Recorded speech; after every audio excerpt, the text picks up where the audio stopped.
Currently social மீடியால வந்து ரொம்ப ஹாட்டான டாபிக் போயிட்டு இருக்கு பாத்தீங்கன்னா, எதை பத்தினா நாய்களை பத்தி, டாக்ஸை பத்தி.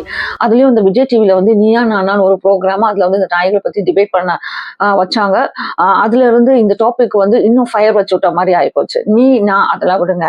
காந்திஜி, மகாத்மா காந்திஜி அவர்களே ஒரு டாக் பிரியர் தான். அவர் பாத்தீங்கன்னா ஸ்ட்ரீட் டாக்ஸ்க்கு சாப்பாடு வைக்கிறது, தண்ணி கொடுக்கறது, அதை கொஞ்சுறது, இந்த இந்த மாதிரி ஸ்டைல் எல்லாம் அவர் ஈடுபட்டவர். அவர் என்ன சொல்லியிருக்காருன்னா, நாய்களை வந்து நம்ம கேர் எடுத்துக்கணும், அதுக்கு வந்து ஈக்குவலா நம்ம வந்து ரெஸ்பெக்ட் கொடுக்கணும் அப்படின்னு சொல்லியிருக்காரு. ஆனா அவரே வந்து இன்னொரு சைட்ல என்ன சொல்லியிருக்காருன்னா, நாய்கள் வந்து ஓனர்லெஸ் நாய்கள் யாரு வந்து டேக் கேர் பண்ணலையோ, ஐ மீன் டேஞ்சரஸா இருக்கும் நாய்கள், அதெல்லாம் வந்து பாத்தீங்கன்னா சொசைட்டிக்கு கண்டிப்பா ஒரு டேஞ்சரஸ் தான். 1926 வந்து மில் ஓனர் அகமதாபாத்ல இருந்து காந்திஜி கிட்ட வந்து ஒரு சஜஷன் கேட்கிறாரு.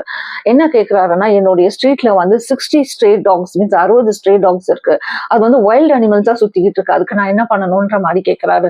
அதுக்கு காந்திஜி என்ன எழுதுறாருன்னா, dogs are really faithful and loyalty, அந்த மாதிரி நிறைய கதைகள் நம்ம கேள்விப்பட்டிருக்கோம். டாக்ஸ்களை வந்து ஈக்குவல் கம்பானியன்ஷிப்பா பார்த்து அதை வந்து ரெஸ்பெக்ட்ஃபுல்லா ட்ரீட் பண்ணணும்னு சொல்லிட்டு, ஆனா அதே நேரத்துல அதை வந்து ஸ்ட்ரீட்ல வந்து டேக் கேர் பண்ணாம அதை வந்து சுத்த விடக்கூடாதுன்ற மாதிரி அவர் எழுதியிருக்காரு. காந்திஜி என்ன சொல்லியிருக்காருன்னா, டாக்ஸை வந்து நம்ம பர்சனலி டேக் கேர் பண்ணிக்கணும், நம்மளால முடியலையா பரவாயில்ல, அப்படி இன்னொரு ஆர்கனைசேஷன் அந்த மாதிரி யார் டேக் கேர் பண்ணிக்கிறாரோ அவங்க கிட்ட நம்ம கொடுத்துடலாம்.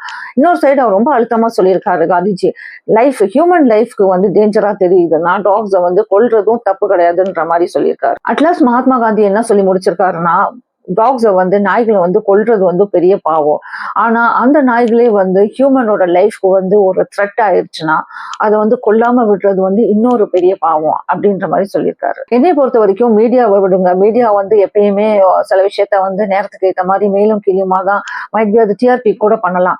பட் நான் என்ன சொல்ல வருவேன்னா, நம்ம எல்லாருமே வந்து அக்செப்ட் பண்ணிக்கணும், dog is a wild animal, அதுக்கு வந்து அட்டாக் பண்ற தன்மை எப்பயுமே இருக்கும்.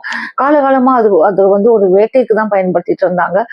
அதே நேரத்துல அதை வந்து அதோட அக்ரெசிவ்னஸ் எல்லாம் கொஞ்சம் ஊசி போட்டு குறைச்சு அதுக்கப்புறம் தான் அதை வந்து ஒரு பெட் அனிமல்ஸா ஆக்கியிருக்காங்கன்னு ஒரு புக்ல கூட எழுதியிருந்தாங்க. ஸோ இப்போ வந்து நம்ம முன்னாடி என்ன கொஸ்டின் இருக்குன்னா, ஹியூமனா இல்ல டாக்ஸா அப்படின்னு பார்க்கும்போது நம்ம எப்பயுமே ஹியூமனுக்கு தான் சப்போர்ட் பண்ணி ஆகணும். இப்போ உங்க கருத்தை வந்து நீங்க கமெண்ட்ல ஷேர் பண்ணுங்க. இந்த மாதிரி சின்ன சின்ன தகவலுக்கு என்னுடைய சேனலை சப்ஸ்கிரைப் பண்ணிக்கோங்க.